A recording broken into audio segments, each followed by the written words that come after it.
Hello friends, welcome to Creative Medicine. In this lecture, we will learn about. Hello friends, let us now learn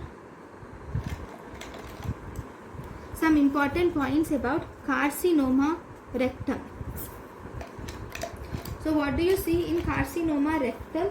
This is a carcinoma of rectum and it is the most common site of large bowel malignancy is carcinoma rectum. When is it most commonly seen? This is most commonly seen in 5th to 6th decade of life.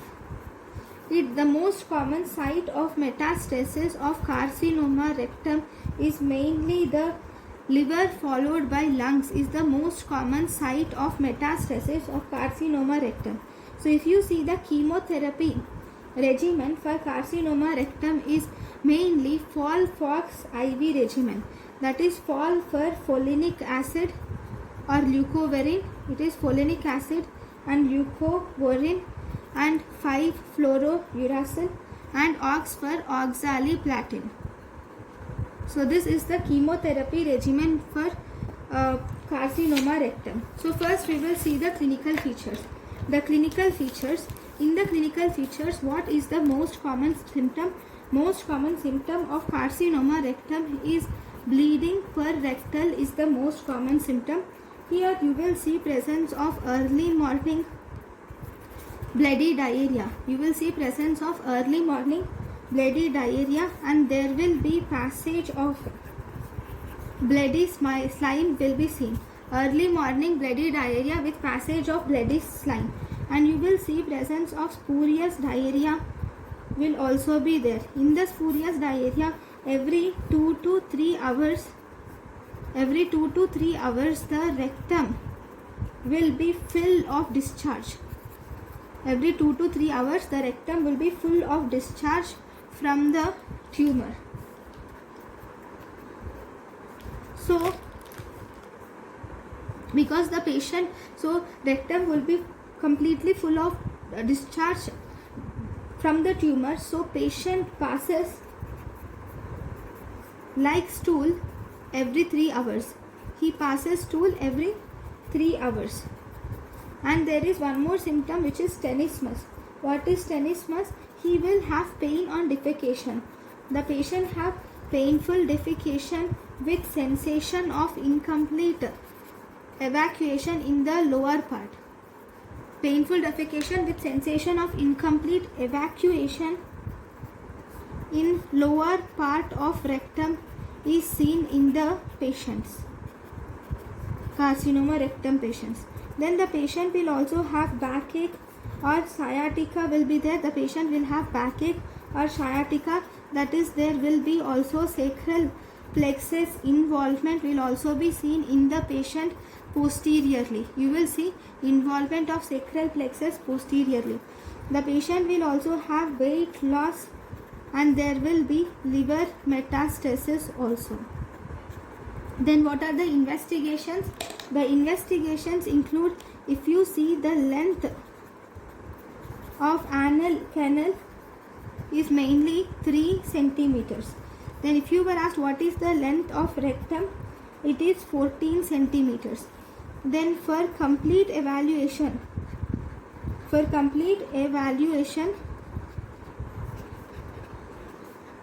length of the instrument should be at least 17 centimeters for complete evaluation, because length of the anal canal is 3 centimeters and length of the rectum is 14 centimeters. For complete evaluation, the length of the instrument should be at least 17 centimeters. Now, what are the investigation options available? Investigation options available are, you can do proctoscopy can be done. What is the length of proctoscopy? Proctoscopy length is 10 centimeters. Then we can do rigid sigmoidoscopy. The length of rigid sigmoidoscopy is 25 centimeters. If we do flexible sigmoidoscopy, the length is around 60 centimeters. And the colonoscopy, if you do, the length is 160 centimeters. Now what is the investigation of choice among all these, the investigation of choice is doing a rigid sigmoidoscopy with biopsy is the investigation of choice. Now, if you see the colonoscopy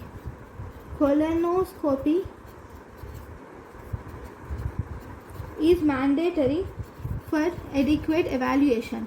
Colonoscopy is mandatory for adequate evaluation of whole colon.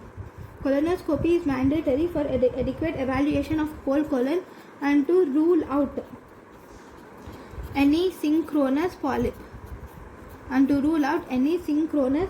Or synchronous malignancy can be ruled out with colonoscopy. Then, what does synchronous word mean here? Synchronous is simultaneous. What is the meaning of metachronous? Metachronous is if it occurs not simultaneous, there is a interval will be present between the lesions. That is metachronous. That is, if the lesion here in metachronous, the lesion occurs after surgery. So the whole colonoscopy is necessary for evaluation of the bowel. Then we can also do a virtual colonoscopy can be done. This virtual colonoscopy is done in this 3D reconstruction. What is virtual colonoscopy? 3D reconstruction using CT is done here. The advantage of virtual colonoscopy is we can visualize the outside of the lumen also. You can visualize the outside of the lumen also with virtual colonoscopy. If you see, the disadvantage of this is biopsy of colon cannot be done with virtual colonoscopy. Biopsy of colon cannot be done with virtual colonoscopy.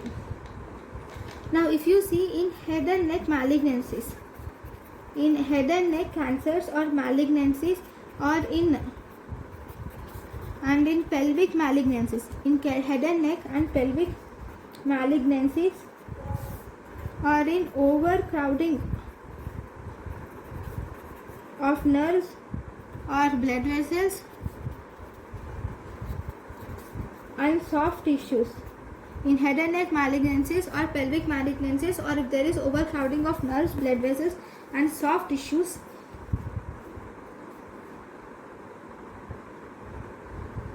in all these conditions the investigation of choice is mainly MRI. Okay, so here also, and what is the investigation of choice for T staging? For T staging also the investigation of choice is transrectal ultrasonography. So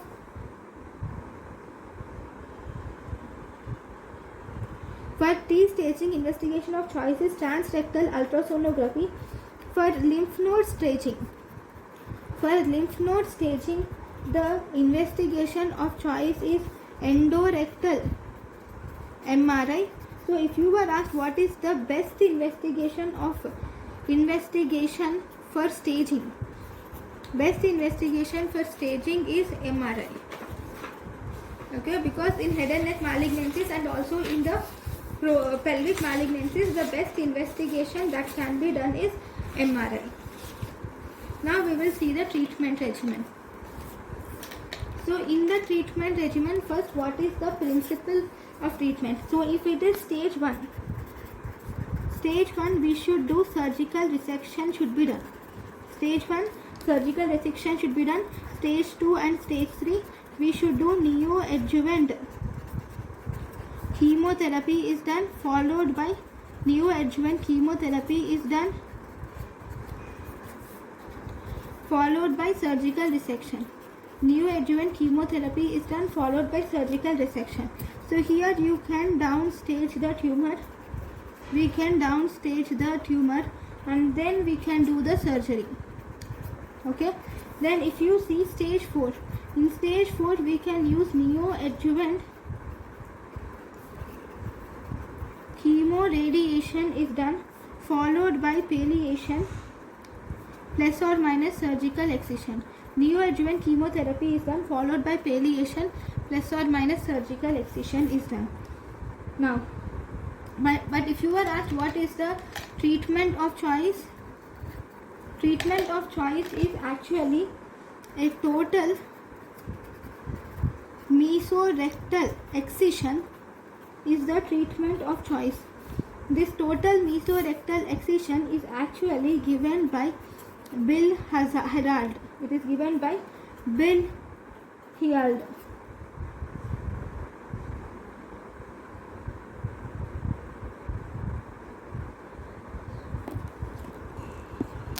Treatment of choice is total mesorectal excision, which is given by Bill Herald. Right. So this total mesorectal excision, it is the, here if you see the significant length of bowel removal, significant length of bowel removal around the tumor. Total mesorectal excision is given by Bill Herald, and here there occur, we do significant length of the bowel should be removed around the tumor, and not only the bowel but we will also remove the surrounding tissue. We will have to remove the removal of surrounding tissues. It can be done up to the plane between mesorectum and presacral fascia. Up to the plane between mesorectum and presacral fascia is known as Hill's Holly plane. This is also called as Hill's Holly plane.